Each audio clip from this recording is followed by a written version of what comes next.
మాకొస్తే ఈ ఫంక్షన్కి నేను రావడానికి ముఖ్య కారణం ఈ సినిమా కథ అండి.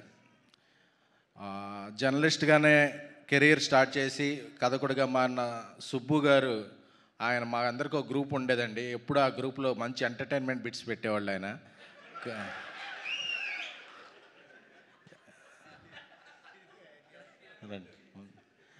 ఎందుకంటే కోవిడ్ టైంలో మేము బయటికి ఎక్స్పోజ్ అవ్వలేని టైంలో కూడా ఆయన ఎప్పుడెప్పుడు పొద్దున్నే కంటెంట్ పెడతారా అని చెప్పి మేము అందరం ఎదురు చూసేవాళ్ళం అనమాట.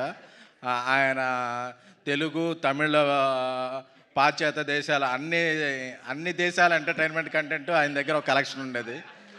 సో ఆయన ఇలాంటి కథ చెప్తాను ఎక్స్పెక్ట్ చేయలేదు అసలు. నేను చెప్పి నాకు ఒకసారి మారుతి గారు సుబ్బు నీకు కథ చెప్తాడంటే నేను ఎక్స్పెక్ట్ చేసిన కంటెంట్ వేరు, ఆయన చెప్పిన కంటెంట్ వేరు. అంటే అప్పుడు అనుకున్న never judge book by cover అని చెప్పి, ఎందుకంటే ఆయన పుస్తకంలో అంత కంటెంట్ ఉందని నేను ఎక్స్పెక్ట్ చేయలేదు. సారీ సుబ్బు గారు.